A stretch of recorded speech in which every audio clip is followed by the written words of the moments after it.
Welcome to Terrifying Tales, where the shadows come alive and the night whispers its darkest secrets.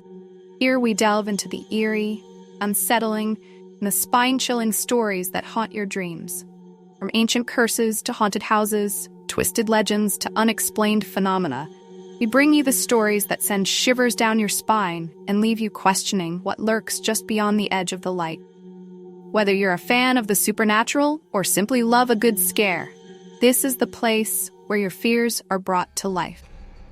In a small, secluded village in rural Vietnam, surrounded by dense forests and mist-covered mountains, there lived a teenager named Phat. The village was a quiet, close-knit community where everyone knew each other, and life followed the same rhythm for generations. But beneath the surface, the villagers harbored an unspoken fear of the old traditions and the dark spirits that were said to dwell in the forests surrounding their home.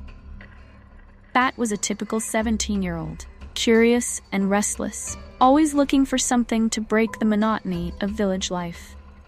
He had heard the stories from his grandparents about the spirits and demons that roamed the land, but like most of his friends, he dismissed them as superstitions meant to keep children in line.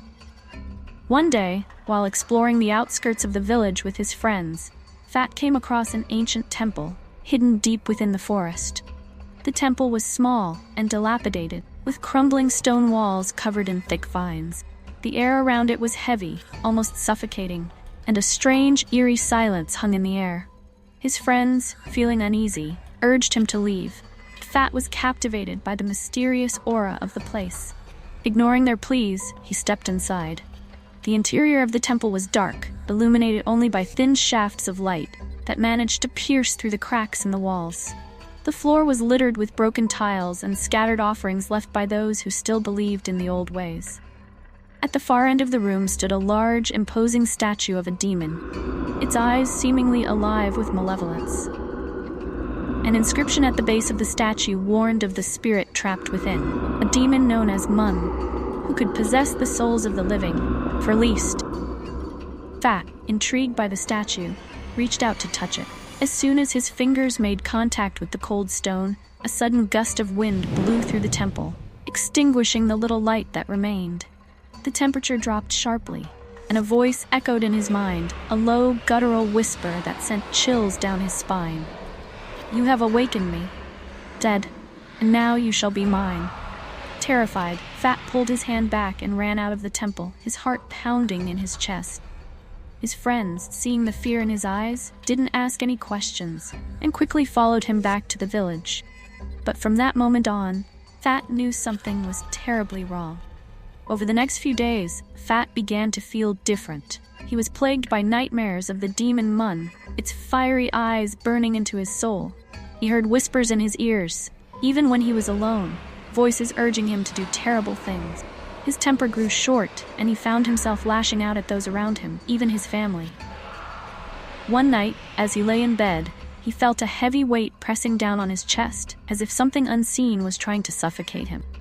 Couldn't move, couldn't scream, and as he looked up, he saw the shadowy figure of the demon standing over him, its eyes glowing with malice. The figure leaned in close, and Phat felt its cold breath on his face as it spoke. "You are mine now, Phat. Your soul belongs to me." From that night on, Phat's behavior became increasingly erratic. He would disappear for hours, only to be found wandering the forest in a daze, clothes torn and dirty. His eyes, once bright and full of life, became hollow and vacant. His family, desperate and frightened, sought the help of the village elders, who recognized the signs of possession. The elders told Phat's family about the demon Mãnh, a malevolent spirit that had been sealed away in the temple centuries ago by a powerful shaman. The demon was known for its ability to possess the souls of the living, corrupting them from within until they were nothing more than empty shells, their humanity consumed by the demon's darkness. The only way to free Phat from the demon's grasp was to perform an exorcism, a dangerous ritual that could either save his soul or doom him forever. The elders prepared for the ritual, gathering sacred herbs, charms, and ancient scrolls passed down through generations. The ritual would take place at the temple where Phat had first encountered the demon, as it was believed that only there could the demon be banished back to the underworld. On the night of the ritual, the village was eerily silent, the usual sounds of crickets and night birds absent, as if the forest itself was holding its breath. The elders, along with Phat's family and a few brave villagers, made their way to the temple. Phat was barely conscious, his body limp and cold, his skin pale as death. The elders placed him in the center of the temple, surrounding him with protective charms and symbols. They began to chant in the ancient language, invoking the spirits of their ancestors to aid them in the battle against the demon.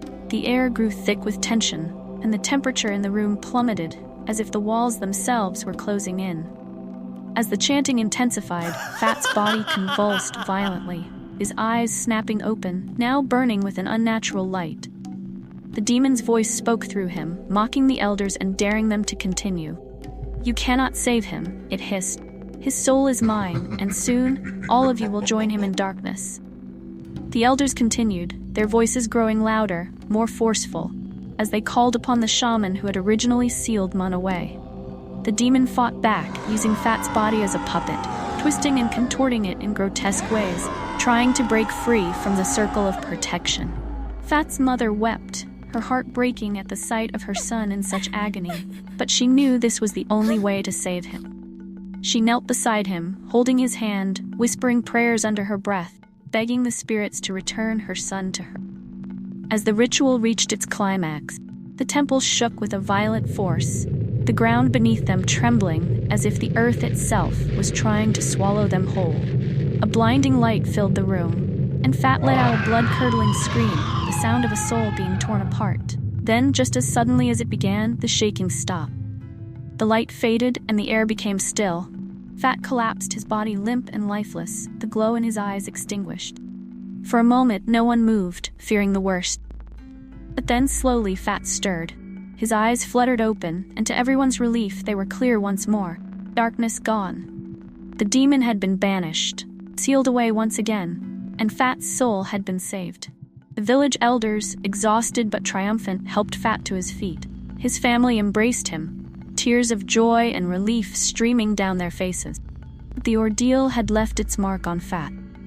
Though he was free from the demon's grasp, memories of what had happened haunted him. Constant reminder of the darkness that still lurked in the world.